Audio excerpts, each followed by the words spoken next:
Hey everyone, and welcome back to the channel. Today, we're diving into one of the most epic rivalries in all of ancient history, the colossal clash between Rome and Carthage. This wasn't just a series of wars. It was a struggle for the very soul of the Mediterranean, a battle that would define the course of Western civilization for centuries to come. For over 100 years, these two superpowers locked horns in a brutal, no-holds-barred conflict known as the Punic Wars.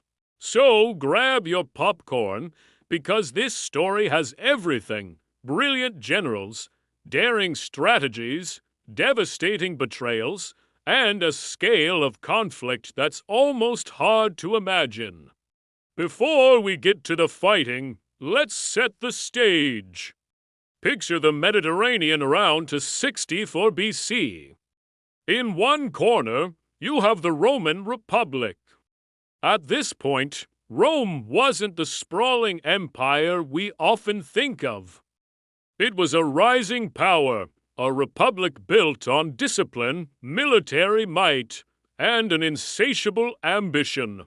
They had successfully unified most of the Italian peninsula under their control and were now looking outward, their eyes fixed on the riches and strategic advantages that lay beyond their shores.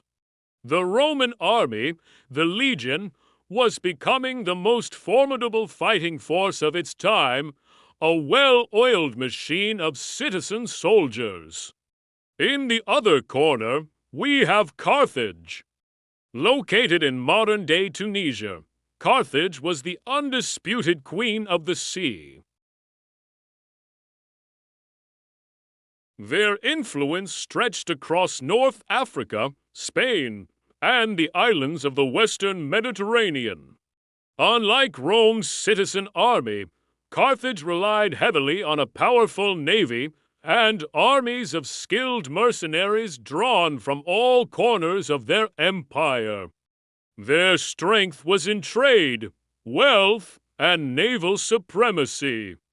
For a long time, these two giants had coexisted, even signing treaties.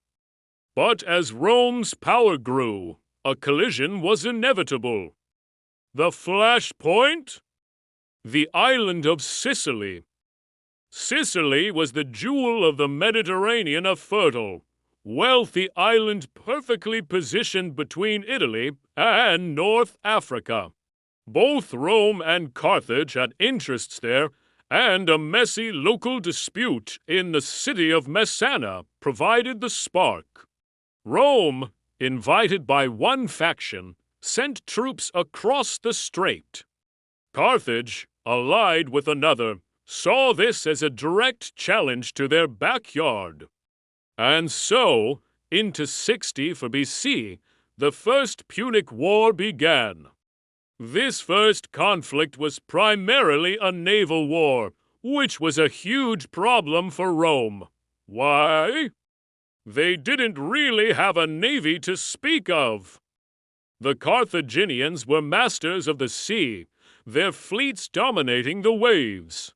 But if there's one thing you need to know about the Romans, it's that they were incredibly adaptable and stubborn. Legend has it that they found a shipwrecked Carthaginian warship, a quinquereme, and reverse-engineered it. They built an entire fleet from scratch, but they knew they couldn't beat the Carthaginians at their own game. So they innovated. They invented a device called the corvus, which was essentially a large boarding bridge with a heavy spike on the end. They would ram their ships into enemy vessels, drop the corvus, and turn a naval battle into a land battle on the decks of the ships. It was brilliant, and it was brutal. This invention allowed the Roman legionaries to do what they did best: close-quarters combat.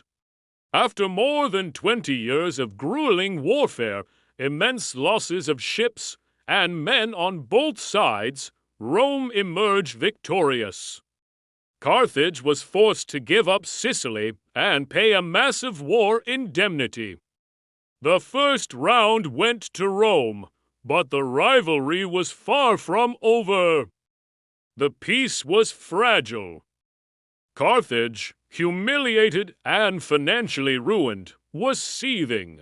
And this is where one of history's most legendary figures enters the stage, Hannibal Barca. His father, Hamilcar Barca, was a Carthaginian general from the First War who absolutely despised Rome. He allegedly made his young son Hannibal swear a sacred oath to be an eternal enemy of Rome. And Hannibal took that oath to heart. To rebuild Carthage's power, Hamilcar, and later his son-in-law Hasdrubal, carved out a new empire in Spain, rich in silver mines and manpower. After their deaths, command fell to the 26-year-old Hannibal in 18 BC, and he immediately began planning one of the most audacious military campaigns in history. He didn't want to just fight Rome, he wanted to crush it, to bring the war to their doorstep. He started by attacking a Roman-allied city in Spain, deliberately provoking the Second Punic War. Rome expected to fight him in Spain or by invading Africa. They never imagined what he would do next. Instead of a sea voyage, Hannibal decided to march his army, including dozens of war elephants, overland from Spain, through Gaul, and across the treacherous, snow-covered Alps into Italy itself. It was an incredible feat, a logistical nightmare that cost him nearly half his army. But he did it. He emerged in northern Italy, catching the Romans completely by surprise. What followed was a masterclass in military genius. Hannibal inflicted a series of crushing defeats on the Romans. At the Trebia River, at Lake Trasimene, he outmaneuvered and annihilated entire Roman armies. His tactics were revolutionary, using terrain, ambushes, and combined arms maneuvers with devastating effect. The Romans were in a state of panic. They appointed a dictator, Fabius Maximus, who adopted a new strategy. He refused to face Hannibal in a pitched battle, instead shadowing his army, cutting off his supplies, and wearing him down. This earned him the nickname the Cunctator, or the Delayer. But the Romans grew impatient with this strategy. They wanted a decisive victory. Into 16 BC, they assembled the largest army they had ever fielded, some 80,000 men, and met Hannibal at a place called Cannae. What happened at Cannae is still studied in military academies today. Hannibal, with a much smaller army, used a brilliant tactic of a weak center and strong flanks. He allowed the massive Roman force to push into his line, which then bowed inward. Then his cavalry, having defeated the Roman cavalry, swept around and attacked the Roman legions from the rear. The Romans were completely encircled and systematically slaughtered. It was one of the deadliest days in military history. Rome lost tens of thousands of men. It was a catastrophe of unimaginable proportions. After Cannae, it seemed like Rome was finished. Many of its allies in southern Italy defected to Hannibal. But Rome did not break. This is perhaps their most defining characteristic. In their darkest hour, they refused to surrender. They raised new armies, recruited from all classes of society, and stubbornly continued the fight. For more than a decade, Hannibal rampaged through Italy, but he could never take the city of Rome itself. He lacked the siege equipment and the manpower to deliver the final blow. While Hannibal was tied down in Italy, a new Roman hero emerged, Publius Cornelius Scipio. Scipio had survived the disaster at Cannae and had studied Hannibal's tactics. He was given command in Spain and successfully drove the Carthaginians out, cutting off Hannibal's supply line. Then Scipio did the unthinkable. He took a page out of Hannibal's book and decided to take the war to Carthage itself. He sailed to North Africa, forcing Carthage to recall Hannibal from Italy to defend his homeland.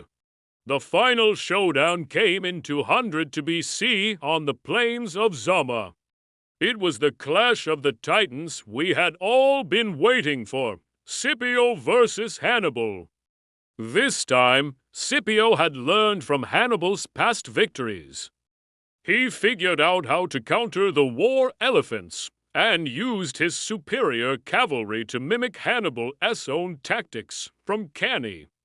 After a long and bloody battle, Scipio's Roman legions defeated Hannibal's army. The Second Punic War was over. Scipio was given the name Africanus in honor of his victory. Carthage was stripped of its empire, its navy was burned, and it was forbidden from waging war without Rome's permission. Hannibal, the boogeyman of Rome, eventually went into exile and took his own life rather than be captured. You'd think that would be the end of it. But Roman hatred for Carthage ran deep. For the next 50 years, a prominent Roman senator named Cato the Elder ended every single speech he gave, no matter the topic, with the same phrase, Carthago delenda estate, Carthage must be destroyed. This constant fear-mongering and political pressure eventually led to the Third Punic War. In 149 BC, Carthage got into a border dispute with a Roman ally and raised an army to defend itself, technically breaking the treaty. For Rome, this was the excuse they needed. They sent an army not to negotiate, but to obliterate. The Third War was not a war, it was a siege. For 3 years, the Carthaginians mounted a heroic but hopeless defense of their city. When the walls were finally breached in 146 BC, the Romans showed no mercy. They went from house to house, slaughtering the inhabitants. The city burned for days. The few survivors were sold into slavery. Legend says the Romans then plowed the land and sowed it with salt so that nothing would ever grow there again. Carthage, the once mighty rival of Rome, was wiped from the face of the earth. The Punic Wars changed the world forever. With its greatest rival gone, Rome was the undisputed master of the Mediterranean.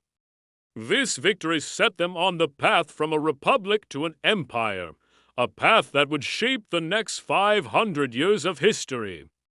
It's a story of ambition, genius, resilience, and ultimate, brutal destruction. A true clash of titans where the winner took all.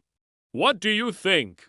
Was Rome's final destruction of Carthage justified, or was it an act of pure vengeance? Let me know your thoughts down in the comments. Thanks so much for watching. And if you enjoyed this journey into ancient history, be sure to hit that like button and subscribe for more. We'll see you in the next one.